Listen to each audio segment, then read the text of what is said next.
सर्वेभ्यो नमो नमः। मम नाम मानसी राणा। अहं केन्द्रीय संस्कृत विश्वविद्यालये श्री महाराजा रणवीर सिंह परिसरस्य शिक्षाशास्त्रे द्वितीयवर्षे पठना अस्मि।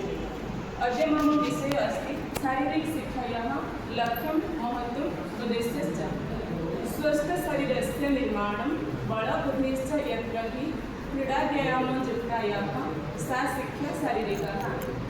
शारीरिकशिक्षा नाम सा शिक्षा अस्ति यः शरीरस्य विकासाय स्वास्थ्यरक्षणाय बलवृद्धये च उपयुज्यते।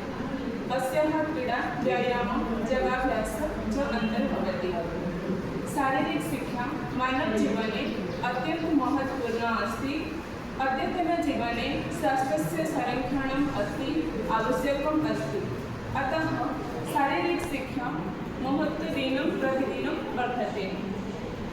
शारीरिकशिक्षा मानवस्य शरीरस्य विकासाय स्वास्थ्यरक्षणाय आवश्यकविषयः अस्ति। अस्यां शिक्षायाः व्यायामः, क्रीडाः, योगाभ्यासः तथा शारीरिककौशलस्य विकासः सम्यक् क्रियते।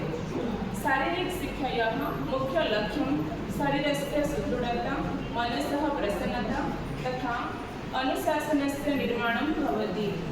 एषा शिक्षा छात्राणां जीवने स्वास्थ्यं, सहकार्यं, भावं, नेतृत्वं च गुणं वर्धयति।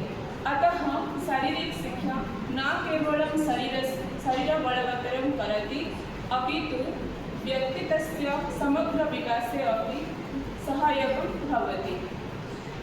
अस्य मुख्यलक्षणानि भवन्ति: प्रथमः शरीरस्य सुदृढता तथा स्वास्थ्यस्य संरक्षणं, द्वितीय शारीरिककौशलस्य विकासः, तृतीय अनुशासनस्य पालनं, चतुर्थः सहकार्यभावनस्य तथा नेतृत्वगुणस्य विकासः, मानसिकसन्तुलनस्य तथा प्रसन्नतया बुद्धिः, षष्ठः स्वस्थजीवनशैलीस्य निर्माणम्। एतानि लक्षणानि शारीरिकशिक्षायाः प्रमुखानि उद्देशानि भवन्ति। महत्त्वे शारीरिकशिक्षा मानवजीवने अत्यन्तं महत्त्वपूर्णः अस्ति। एषा शरीरस्य स्वास्थ्य सुदृढता च वर्धयन्ति।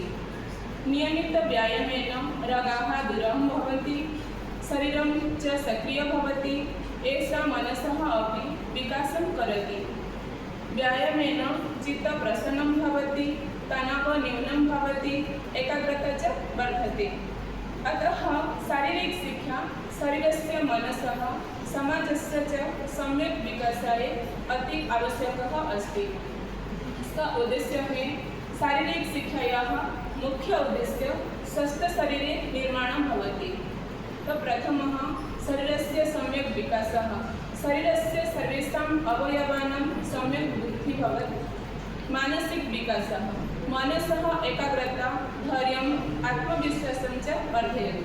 तृतीयः अनुशासनस्य विकासः, नियमपालनं, समयपालनं च शिक्षयति। चतुर्थः सामाजिकभावनायाः विकासः, सहजगं मैत्री, दलभावना च विकसितं। पञ्चमः नैतिकगुणानां विकासः, सत्यता, ईमानदारी, कर्तव्यनिष्ठा च वर्धयति। यत् शारीरिकशिक्षा अस्माकं जीवनस्य अत्य आवश्यकं भागः अस्ति।